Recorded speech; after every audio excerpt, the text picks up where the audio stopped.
Olá pessoal, hoje faremos um breve diálogo entre a criminologia e o Museu de Cera Madame Tussauds, Paris, Londres, Estados Unidos, e um museu hoje espalhado pelo mundo onde são expostas aí réplicas de personalidades de cera. Essa figura que nasce na Europa e somente em data posterior vem a ser conhecida como Madame Tussauds, Ana Maria, o sobrenome eu vou colocar aqui na tela para vocês para não arriscar. É uma figura que inicialmente trabalha para um médico, ela é uma assistente de um médico que fazia réplicas para aulas de anatomia, réplicas de partes do corpo humano. Então, um baço, um coração, um fígado, isso era feito para fins pedagógicos da Universidade de Medicina. Ocorre que, passado algum tempo, esse médico começa a fazer modelos de rostos, de faces. E ela, como aprendiz, cresce ao lado dele. Eles desenvolvem esse trabalho com vigor em Paris, apesar do primeiro museu se dar em Londres, na França, né? Mas ela até então ela é uma espécie de assessora, assistente desse Dr. Curtius. E a história de Madame Tussauds é das mais interessantes do ponto de vista criminológico, porque ela se situa exatamente entre as duas escolas da criminologia, a escola clássica e a escola positiva. Vale dizer, o nascimento da criminologia enquanto ciência, século XIX, O Homem Delinquente, lá com Cesare Lombroso, de 1876, mas também se nós retrocedermos em 1764, a conhecida obra dos Delitos e das Penas do Marquês de Beccaria.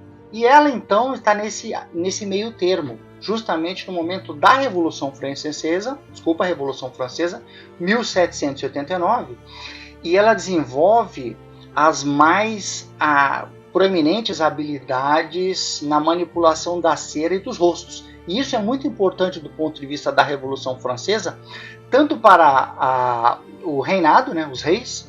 Ela chega a residir no Palácio de Versalhes, apesar disso não ter uma confirmação muito clara do ponto de vista histórico, mas é a narrativa nesse sentido, de que ela residiu dentro do Palácio de Versalhes, fazendo réplicas para os reis. Luís XVI, Maria Antonieta, que depois vieram a ser guilhotinados, né? Mas ela consegue transitar muito bem para o outro lado no momento em que a Revolução eclode. E ela começa a fazer rostos e réplicas de grandes personalidades da Revolução Francesa. É curioso perceber que ela consegue, do Dr. Curtius, né, para quem ela trabalhava, consegue transitar de modo a não ser guilhotinados, né, porque eles estavam próximos à burguesia, né, nesse momento. Porém, no momento anterior, eles estavam próximos à realeza, eram monarquistas, e correram um grande risco durante esse período. Ela chegou muito próxima de ser guilhotinada.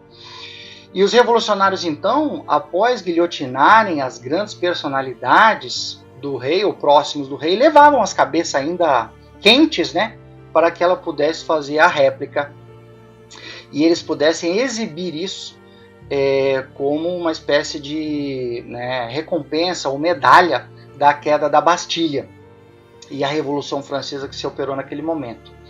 Então, é dos mais interessantes o relato trazido por esse museu.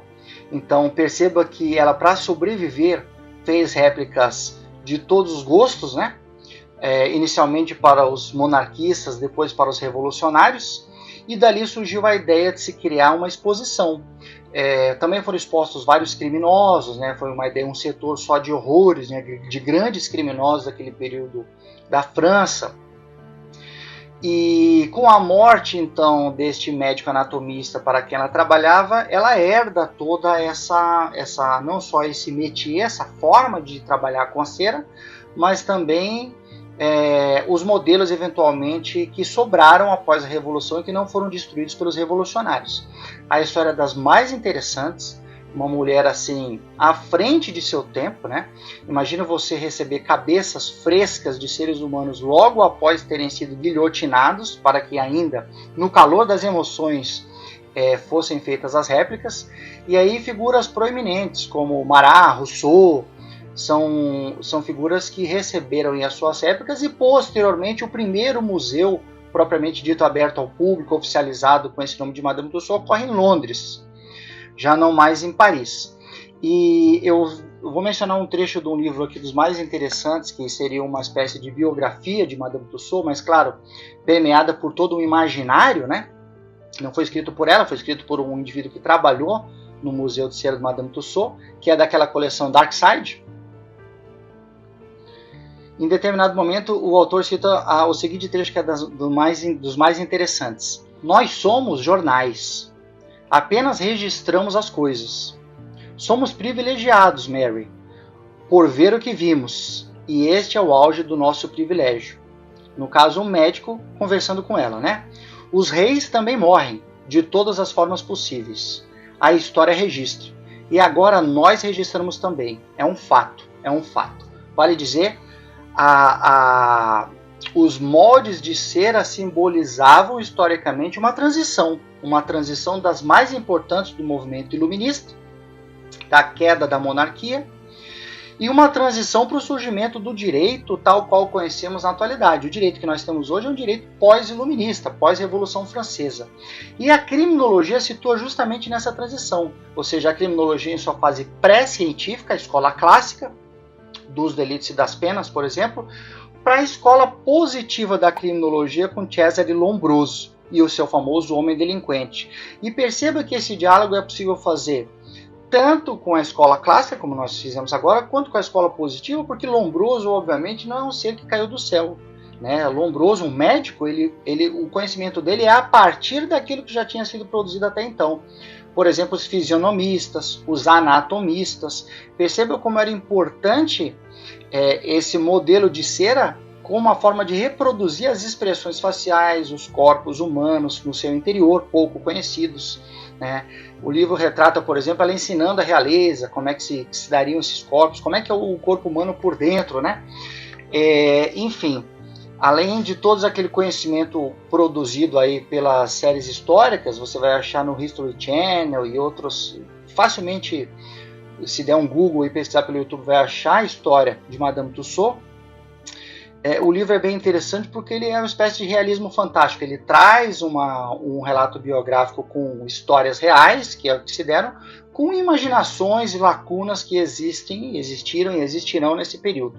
Mas é dos mais interessantes, de fato, uma mulher extremamente excêntrica, muito diferente, né? Você colecionar cabeças de pessoas, receber cabeças ainda muito minutos após a sua morte, e trabalhar com isso de forma a produzir um museu que depois se tornou talvez um dos grandes pontos turísticos aí de Londres, Paris, salvo engano, Nova York. Vale muito a pena conferir.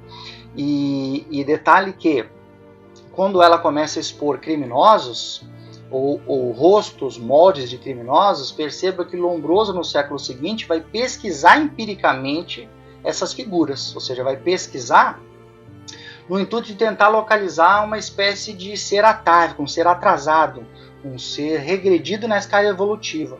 Ou seja, vou tentar achar o homem delinquente, uma característica natural, mas que perceba se serve de conhecimentos anteriores.